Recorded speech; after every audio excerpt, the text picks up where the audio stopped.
Good morning, everyone. Welcome to Sober Readings. Today is Friday, the 24th of July.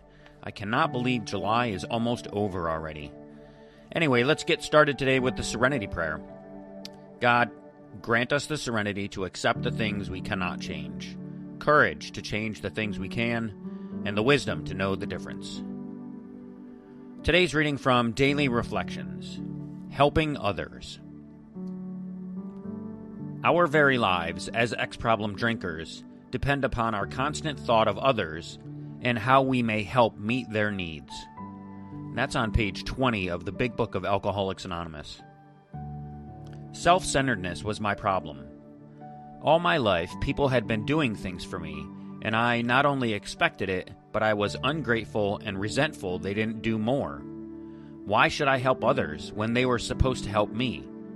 If others had troubles, didn't they deserve them? I was filled with self-pity, anger, and resentment. Then I learned that by helping others with no thought of return, I could overcome this obsession with selfishness, and if I understood humility, I would know peace and serenity. No longer do I need to drink. Today's reading from 24 Hours, July 24, AA Thought for the Day. AA is like a dike, holding back the ocean of liquor. If we take one glass of liquor, it is like making a small hole in the dike, and once such a hole has been made, the whole ocean of alcohol may rush in upon us. By practicing the AA principles, we keep the dike strong and in repair. We spot any weakness or crack in that dike and make the necessary repairs before any damage is done. Outside the dike is the whole ocean of alcohol, waiting to engulf us again in despair. Am I keeping the dike strong? The meditation for the day. Keep as close as you can to the higher power. Try to think, act, live as though you are always in God's presence. Keeping close to a power greater than yourself is the solution to most of the earth's problems. Try to practice the presence of God in the things you think and do. That is the secret of personal power. It is the thing that influences the lives of others for good. Abide in the Lord and rejoice in His love. Keep close to the divine spirit in the universe. Keep God close behind your thoughts. And today's prayer for the day. I pray that I may keep close to the mind of God. I pray that I may live with Him in my heart and mind. Today's daily meditation from Touchstones. Many things are lost for want of asking. And that is an English proverb. It's a principle of this program that we grow, in part, by learning to ask for what we need. Perhaps today we are struggling with a problem that could be eased if we talk to another man in the program. We could call him on the phone and just ask him if he has a few minutes to talk. Maybe we're wondering about a physical pain. Maybe we feel strange about something we said and would like to ask someone's opinion. Mistaken notions about masculinity get in the way of recovery when we refuse to ask for help. We think we should know the answers and be self-sufficient. Maybe we feel stupid if we have to ask. Those notions drop by the wayside as we get healthier and learn the rewards of connecting with others to satisfy our mutual needs. No longer does false pride have to keep us isolated and struggling alone. Today, I will notice what I need and practice asking for help. And for today's final reading, we're going to go back to Living Sober. Today, we're going to read Chapter 2, Staying Away from the First Drink. Very important chapter, right in the front of the book. Expressions commonly heard in AA are, if you don't take that first drink, you can't get drunk, and one drink is too many, but 20 are not enough. Many of us, when we first began to drink, never wanted or took more than 1 or 2 drinks. But as time went on, we increased the number. Then, in later years, we found ourselves drinking more and more, some of us getting and staying very drunk. Maybe our condition didn't always show in our speech or our gait, but by this time we were never actually sober. If that bothered us too much, we would cut down, or try to limit ourselves to just one or two, or switch from hard liquor to beer or wine. At least we tried to limit the amount so we would not get too disastrously drunk, or we tried to hide how much we drank. But all these measures got more and more difficult. Occasionally, we even went on the wagon and did not drink at all for a while. Eventually, we would go back to drinking, just one drink, and since that apparently did no serious damage, we felt it was safe to have another. Maybe that was all we took on that occasion, and it was a great relief to find we could take just one or two, then stop.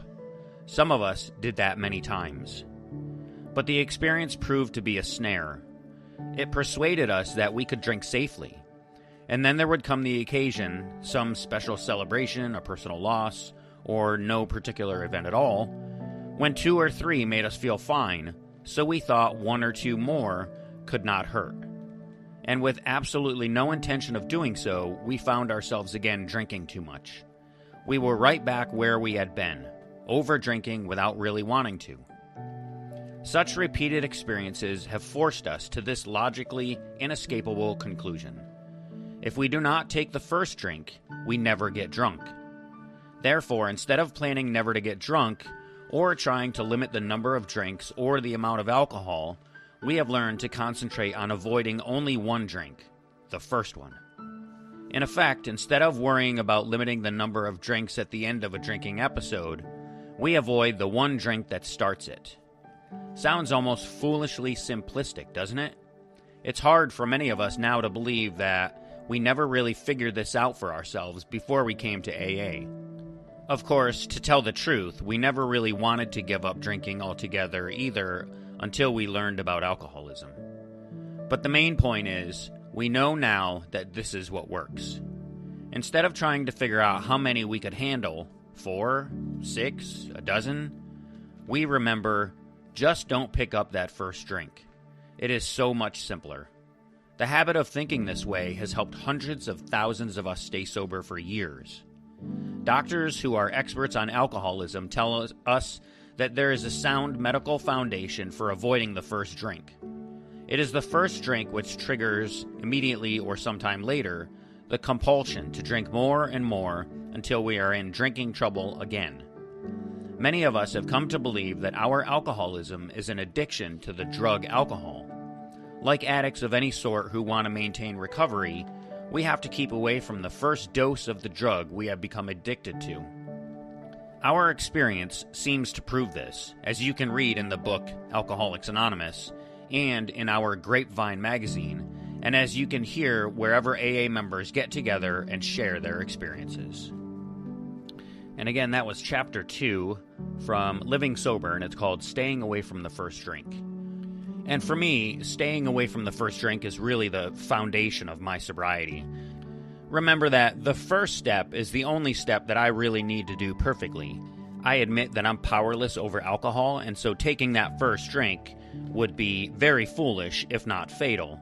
The first drink is the one that sets everything else in motion, so I don't have to worry about the second, the third, the 10th, as long as I avoid the first.